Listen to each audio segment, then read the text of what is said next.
आज या ठिकाणी करमाळा तालुक्यामध्ये शिवस्वराज्य यात्रेच्या या निमित्तानं व्यासपीठावर उपस्थित असलेले ज्यांनी या देशाच्या संसदेमध्ये खऱ्या अर्थानं शेतकरी आणि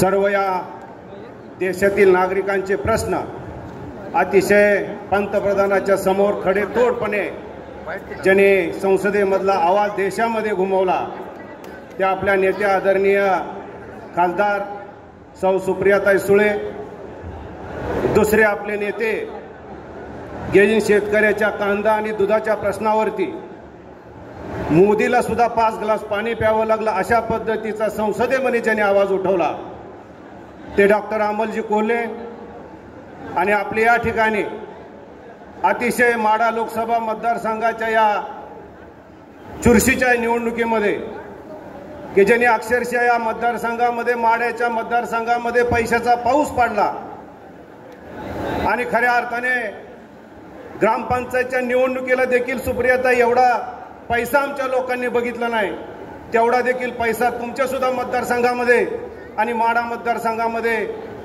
ओतला, पण तरी पण आदरणीय पवार साहेबाच्या लाठीपुढं या जनतेने पैशाला ठुकरून लोकशाहीच्या माध्यमातून आदरणीय पवार साहेबाच्या पाठीमागे आणि धैर्यशील भाई आणि विजयसिंह मोहिते पाटलाच्या आशीर्वादानं आज या ठिकाणी आपल्या माढा मतदारसंघाचे खासदार धैर्यसिंह मोहिते पाटील अतिशय चांगल्या मताधिक्याने निवडून आला, त्याबद्दल त्यांचंही या करमाळा तालुक्याच्या वतीने अभिनंदन करतो। या ठिकाणी आता ज्यांनी मनोगत व्यक्त केलं ते राष्ट्रवादीचे अध्यक्ष महबूबजी शेख, व्यासपीठावर उपस्थित असलेले आपल्या तालुक्याचे नेते आदरणीय नारायणआबा पाटील, व्यासपीठावर उपस्थित असलेले तालुका अध्यक्ष संतोषजी वारे, अप्पासाहेबजी जांजुर्णे, सर्व महिला आघाडीच्या सर्व महिला, या ठिकाणी उपस्थित असलेले सर्व बंधू आणि भगिनींनो, आज आपण पाहिलं तर राज्यामध्ये ज्या पद्धतीने लोकसभेमध्ये आपण परिवर्तन केलं आणि आदरणीय पवार साहेबांच्या बाबतीमध्ये ज्या ज्या पद्धतीने या लोकांनी साहेबांच्या बाबतीमध्ये गद्दारी केली आणि ती गद्दारी या देशातल्या जनतेने आणि महाराष्ट्रातल्या जनतेने या मतदान पेटीमध्ये आपण दाखवून दिलं आणि तीच वस्तुस्थिती तर या ठिकाणी विधानसभेची सुद्धा झाल्याशिवाय राहणार नाही। कारण आज आपण बघितलं ज्या पद्धतीनं शेतकऱ्यामध्ये वास्तविक पाहता हे भाजपचं सरकार शेतकऱ्याचं सरकार अजिबात नाहीये, कारण ती शेतकरी हा मतदारच धरत नाहीये, कारण शेतकऱ्याचं मतदान हे आपल्याला होणार नाहीये, म्हणून भाजपचं सरकार या ठिकाणी शेतकऱ्याच्या ज्या काही समस्या ज्या काही वेदना आहेत त्या कुठेही त्यांना तुम्हाला सांगतो आज आपल्याला त्याला मार्ग काढताना दिसत नाहीत। आज अमोलजी कोल्हे संसदेमध्ये बोलतायत, कांद्याच्या दरावरती बोलतायत, दुधाच्या दरावरती बोलतायत, इतर शेतकऱ्यांचे प्रश्न बोलतायत, तरी देखील हे जाणीवपूर्वक सरकार शेतकऱ्यांच्या प्रश्नाकडे दुर्लक्ष करत आहे। आज वास्तविक पाहता आम्हाला वाटलं होतं की या राज्यामध्ये लाडकी बहिणीचं ज्या पद्धतीनं गाजर दाखवलं गेलं त्या पद्धतीनं आमच्या शेतकऱ्यांचं कर्ज देखील सरसकट माफ करतील अशा अपेक्षा आम्हा लोकांना होत्या, पण मुळात हे सरकार शेतकरी विरोधी असल्यामुळं त्यांनी शेतकऱ्याच्या प्रश्नाकडे पाठ फिरवली। परंतु बंधूंनो, काळजी करू नका, 2 ते 3 महिन्यामध्ये आपल्या राज्यामध्ये आदरणीय पवार साहेबांच्या नेतृत्वाखाली या राज्यामध्ये आपलं सरकार येणार आहे आणि खऱ्या अर्थाने या शेतकऱ्याचं सरकार या महाराष्ट्रामध्ये आल्याशिवाय राहणार नाही, कारण हवा काही ताई गेलेली नाहीये। कुणी म्हणत असेल की ही लोकसभेपुरती हवा होती, परंतु ह्याच्यापेक्षा तीव्र हवा राष्ट्रवादी काँग्रेस पक्षाची आणि महाराष्ट्रामध्ये महाविकास आघाडीची आहे। ज्या पद्धतीने आपले कार्यकर्ते या लोकसभेच्या इलेक्शनमध्ये आपल्याला सहभाग दिला, त्याच पद्धतीने शिवसेनेच्या सुद्धा आदरणीय उद्धव साहेबांच्या गटाने सुद्धा आपल्याला चांगल्या पद्धतीने सहकार्य केलं, मनापासून ते सुद्धा लोक धैर्यशील भैयाच्या पाठीमागे उभा राहिली। त्याच पद्धतीने काँग्रेसचे सुद्धा लोक या ठिकाणी अतिशय तळमळीने सर्वांनी सहकार्य केलं।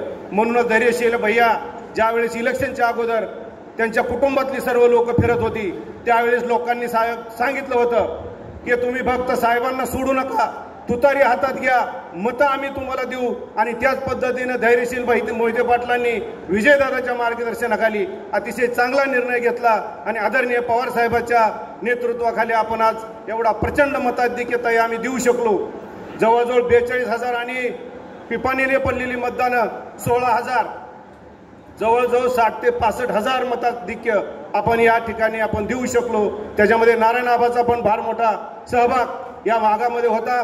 नारायण आबा सुद्धा तळमळीने या भागामध्ये फिरत होते आणि सर्वांच्या एकजुटीने अशाच पद्धतीची एकजूट सुद्धा भविष्यामध्ये आपली राहील। जो काही तुम्ही महाविकास आघाडीचा उमेदवार आम्हाला देताल तो उमेदवार अतिशय चांगल्या मताधिक्याने आपण निवडून आणू आणि आपल्या या राज्यामध्ये 100% राष्ट्रवादी काँग्रेस आणि महाविकास आघाडीचं सरकार या ठिकाणी आपल्याला आणायचंय। बऱ्याचदा आमच्या समस्या आहेत। समस्या म्हणजे आमचं आज उजनीचं धरण आहे। आज या उजनीच्या धरणामध्ये 70% मायनस धरण होतं। आज आमचा बॅकवॉटरचा भाग आहे। इकडे सिनेचं पाणी, इकडे भीमेचं पाणी आणि आमच्या या करमाळा तालुक्याची भौगोलिक परिस्थिती अशी आहे की ऊसाशिवाय आणि केळीशिवाय आमच्याकडे कुठली पिकं जास्त चालत नाहीयेत। आज उजनीचं धरण 100% भरलंय, परंतु आमची या नेते मंडळीला विनंती आहे, खास करून धैर्यशील भैयाला या भागातली सगळी माहिती आहे की सोलापूर जिल्ह्यामध्ये ज्या वेळेस पिण्याच्या नावाखाली वारेमाप पाणी सोडलं जातं त्याला कुठेही कंट्रोल नाहीये आणि म्हणून आज आमच्या बॅकवॉटरच्या लोकांची परिस्थिती अतिशय दयनीय होती। ते कुठेतरी नियोजन झालं पाहिजे। पिण्याला पाणी द्यायचा आमचा विरोध नाहीये, परंतु बंद पाईपामधून जर पाणी दिलं तर आमचं जवळजवळ 22 ते 23 TMC पाणी हे आमच्या उजनी बॅकवॉटरमध्ये रिझर्व्ह राहील आणि आमच्या बॅकवॉटरच्या शेतकऱ्यांना जास्त त्रास होत नाही।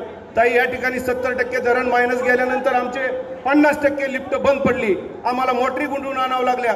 अशा परिस्थितीमध्ये आमच्या या शेतकऱ्यांना फार मोठ्या अडचणी निर्माण होत आहेत। त्याच्यामध्ये आता आम्हाला एक गाजर दाखवलं जातंय, निरेतनं पाणी भीमेत आणायचं, भीमेतनं पाणी सिनेत सोडायचं आणि मराठवाड्याला पाणी द्यायचं। आमचा मराठवाड्याला पाणी देण्याला बिलकुल विरोध नाहीये, परंतु आमची घरदारं गेली, आमच्या जमिनी गेल्या आणि त्याच्याबद्दल आम्हाला कुठलाही तुम्हाला सांगतो आम्हाला असं गॅरंटी वाटत नाहीये। आज निरेतनं पाणी भीमेत आणताना आज तो जो आबांना माहिती आहे की तो जीवूरचा टनेल त्या ठिकाणी बोगद्याचं काम फार मोठ्या प्रमाणात चालू आहे। आमचा बोगद्याला देखील विरोध नाहीये, पण ज्या पद्धतीनं तुम्ही उजनीचं जे काय पाणी वाटप आहे, जे काय मूळ आराखडा आहे, तो आराखड्यामध्ये पाणी आज कागदावरती दिसतंय, कुठेही पाणी शिल्लक नाहीये। आमचा रिझर्व्ह कोटा आहे। आदरणीय पवार साहेबांनी या भागातलं नेतृत्व करत असताना अतिशय चांगल्या पद्धतीचं नियोजन या उजनी बॅकवॉटरच्या शेतकऱ्यांना दिलं होतं। असाच दुष्काळ ताई पडला होता, पाणी पिण्याला राखीव ठेवायचं म्हणून सांगितलं गेलं। साहेबांबरोबर कलेक्टरला मीटिंग झाली, मी जिल्हा परिषदचा उपाध्यक्ष होतो। आदरणीय साहेबांनी त्या दिवशी सांगितलं की उजनी धरणाच्या ज्या बॅकवॉटरची लोक आहेत त्यांनी फार मोठा त्याग केलाय, त्यांचं कुठेही लाईट कपात नाही झाली पाहिजे आणि ताई त्यावेळेस आम्हाला चांगल्या पद्धतीची लाईट पवार साहेब या भागातलं नेतृत्व करत होते। आम्हाला तीच अपेक्षा आहे धैर्यशील भैया, उजनीच्या पाण्याचे नियोजन आपण चांगल्या पद्धतीनं केलं पाहिजे, कारण जे काही निरेतनं पाणी येणार आहे, जो बोगदा होतोय तो अतिशय त्याची उंची खाली आहे।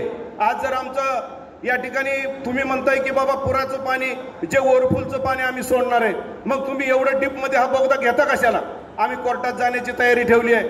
आदरणीय जयंत पाटील साहेबाला सगळी वस्तुस्थिती माहिती आहे। आम्ही मुंबईमध्ये मीटिंग घेतली, आम्हाला तिथं सांगितलं गेलं की कुठेही तुमच्या पाण्याला धक्का लागणार नाही, परंतु आमची कळकळीची विनंती नेते मंडळात त्याच्यामध्ये आपण लक्ष घालावं आणि उजनीच्या बॅकवॉटरच्या शेतकऱ्यांवरती अन्याय होईल अशी कुठलीही तुमच्याकडनं आम्हाला अपेक्षा आहे। त्याच्यामध्ये नारायण आबा आमचा सगळ्यांचा सहभाग राहील, अशाच पद्धतीचं नियोजन तुम्ही करावं। आमच्या भागामध्ये ऊसाचा प्रश्न आहे, ऊसाच्या प्रश्नाबद्दल आज जवळजवळ उजनीचं धरण भरलंय, 30 ते 40 लाख टन ऊस या करमाळा तालुक्यामध्ये असतो। आज बारामती अॅग्रोच्या माध्यमातून ताई आम्ही सांगतो जवळजवळ आम्ही 10 ते 10.5 लाख टन ऊस बारामती अॅग्रोला त्या ठिकाणी गाळप करत असतो। या ठिकाणी कर्जत आणि जामखेडच्या लोकांना सुद्धा आदरणीय रोहितदादा पवार यांनी आपला हळगावचा कारखाना घेतलेला आहे। आज सिनेच्या पट्ट्यातला अळजापूर पासून 750 पर्यंत सुद्धा आज आम्ही ऊसाच्या नोंदी घेतोय। ऊसाच्या बाबतीमध्ये एकच सर्वांना शब्द देतो, बिलकुल काळजी करू नका, टिपरू देखील आम्ही करमाळा तालुक्यातलं या ठिकाणी ठेवणार नाही, चांगल्या प्रतीचा दर देऊ। आज आमच्या तालुक्यामध्ये 4 कारखाने आहेत। आज 4ही कारखान्याची काय अवस्था आहे या सगळ्यांना माहिती आहे। आदिनाथची काय अवस्था आहे, मकाईची काय अवस्था आहे, या दोन्ही कारखान्यांची काय अवस्था आहे। आज यांनी तुम्हाला सांगतो तानाजी सावताचा कारखाना भैरवनाथ शुगर त्या ठिकाणी बारामती अॅग्रो असतील आमच्या इतर कारखान्यापेक्षा 400 ते 500 रुपये टनाला या ठिकाणी लोकांना कमी देत आहेत आणि ही राज्याच्या नेतृत्वाच्या गप्पा करतायत। आज बंधूंनो वेळ आली आहे, आपल्याला ह्या लोकांना धडा शिकवायचा आहे। आदरणीय पवार साहेबांच्या नेतृत्वाखाली आदरणीय आपण या ठिकाणी जो उमेदवार आम्हाला महाविकास आघाडीचा मिळेल तो चांगल्या ते मताधिक्याने या करमाळा तालुक्यातून निवडून जाईल एवढीच या ठिकाणी ग्वाही देतो आणि थांबतो। जय हिंद, जय महाराष्ट्र, जय राष्ट्रवादी।